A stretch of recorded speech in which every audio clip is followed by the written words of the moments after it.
Kalau COVID-19-nya benar masih ada, apakah mereka berani ada di panggung itu bersama-sama tanpa mengindahkan protokol kesehatan yang ada dan berlaku?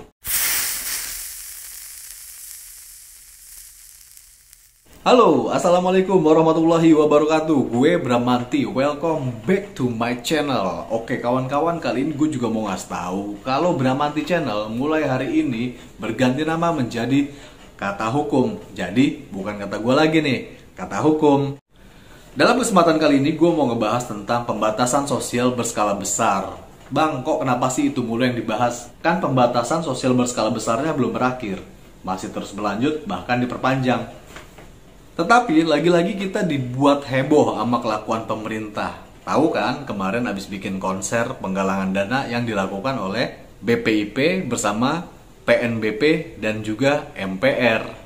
Alih-alih menggalang dana untuk penanganan COVID-19, mereka melakukan konser yang katanya sih virtual konser, tetapi kita lihat sendiri kan sama-sama, mereka melanggar protokol kesehatan dalam penanganan COVID-19. Kita tahu lah, nggak ada social distancing di sana, nggak pakai masker. Mereka tuh cuman galang dana aja, tapi tidak memutus rantai COVID-19. Kalau COVID-19-nya benar masih ada, apakah mereka berani ada di panggung itu bersama-sama tanpa mengindahkan protokol kesehatan yang ada dan berlaku? Menurut lo? Komen di bawah.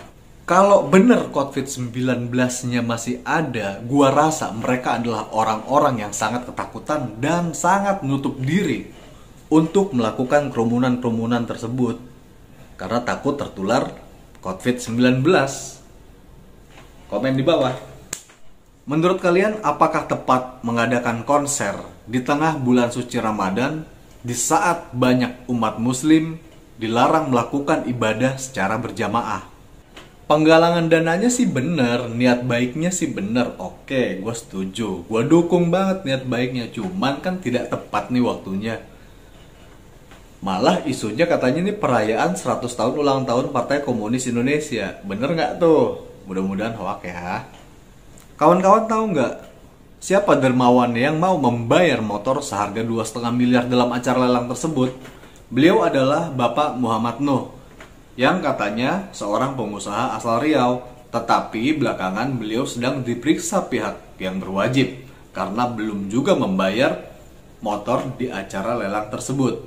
Kenapa? Karena sebenarnya Bapak Muhammad Nuh bukanlah seorang pengusaha, tetapi seorang pegawai harian lepas. Acara tersebut gagal total. Setuju nggak kalau gue bilang gagal total? Lu komen di bawah ya, nanti kita diskusi sama-sama di kolom komentar. Terlalu banyak kejanggalan yang dilakukan oleh pihak pemerintah, mulai dari penerapan kebijakan hingga sikap-sikap orang-orang di dalam pemerintahan dalam menyikapi kebijakan tersebut.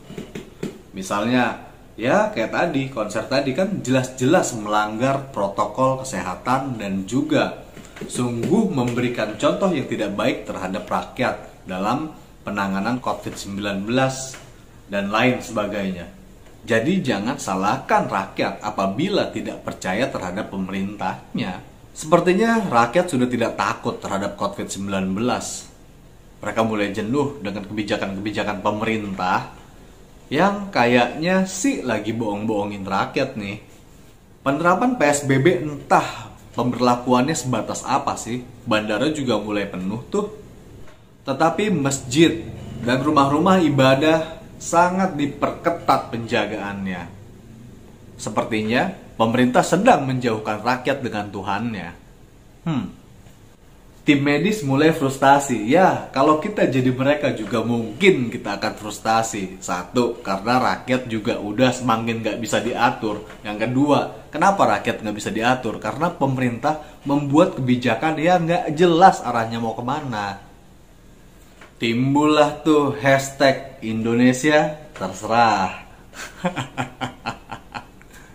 Kemarin gue melihat video dari negara Tanzania. Seorang ilmuwan memberikan beberapa sampel kepada pihak rumah sakit untuk dites apakah positif corona atau tidak. Sampel-sampel tersebut sebenarnya diambil dari binatang, tumbuhan, dan benda-benda mati lainnya. Lalu sampel-sampel tersebut ditulis keterangan nama seseorang, usia, dan jenis kelamin. Hasilnya sangat mengejutkan. Ternyata beberapa sampel dinyatakan positif mengidap virus corona. Yang jadi pertanyaan saat ini adalah, apakah tim yang memeriksa sampel-sampel tersebut tidak memiliki pengetahuan yang mumpuni yang cukup untuk mendeteksi adanya virus corona atau tidak? Atau sebenarnya virus corona adalah sebuah konspirasi tingkat tinggi dari seluruh dunia? Lalu Presiden Joko Widodo mengeluarkan pernyataan agar kita rakyat Indonesia dapat hidup berdampingan dengan virus corona. Masalahnya nih, virusnya mau nggak hidup berdampingan dengan kita? Apakah mungkin Bapak Presiden sudah melakukan diskusi, mediasi, dan juga melakukan kerjasama dengan virus corona agar dapat hidup berdampingan dengan manusia?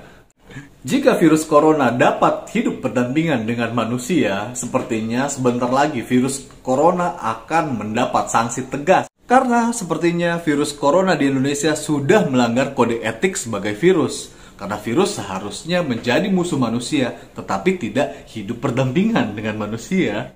Oke, dalam kesempatan kali ini saya coba mengingatkan kepada pemerintah untuk lebih terbuka. Apa sebenarnya yang sedang terjadi di Indonesia? Apakah virus itu benar ada?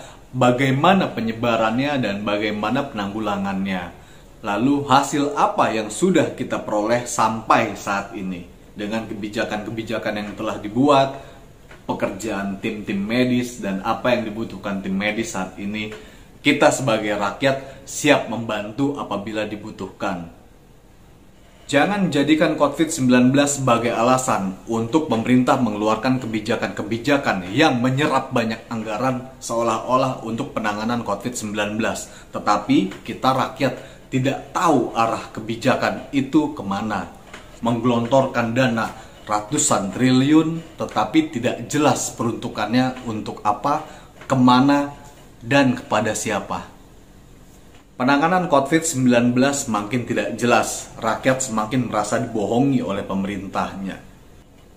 Ketidakpercayaan rakyat terhadap pemerintah dalam penanganan COVID-19 kemudian akan menjadi bom waktu apabila terlalu lama tidak diselesaikan oleh pemerintah secara bijak, secara transparan, secara terbuka. Sudah cukup kawan, COVID-19 harus cepat berlalu. Maka kita harus bersama-sama bersatu melawan COVID-19. Jika pemerintah mengeluarkan kebijakan yang semakin mencekik kita, semakin menghabiskan anggaran negara kita akan tahu apa arah dan tujuan mereka mengeluarkan kebijakan itu. Tentunya bukan untuk menyelamatkan kita sebagai rakyat, tapi mungkin untuk kepentingan mereka secara pribadi. Lalu ya seperti biasa, apabila pemerintah melakukan suatu kesalahan, cukup dengan meminta maaf lalu selesai. Berbeda halnya dengan rakyat kecil, masyarakat biasa yang melakukan pelanggaran. Mereka akan ditindak tegas, diperlakukan seperti penjahat besar. Lihat sendiri kan? Komen di bawah. Kebiasaan seperti itu diikuti juga dengan moralitas para pejabat yang ada di negeri ini. Mereka seperti tidak tahu malu. Mereka anggap melakukan suatu kesalahan adalah hal yang biasa. Mungkin mereka nggak pernah ngerti kalau kesalahan yang mereka buat sudah merugikan seluruh rakyat Indonesia. Oke, sekian dulu video gua kali ini. Kalau lu sependapat dengan pikiran gua, lu boleh like, share ke kawan-kawan lu. Dukung terus channel gua ya. Gua Bramanti. Bye-bye.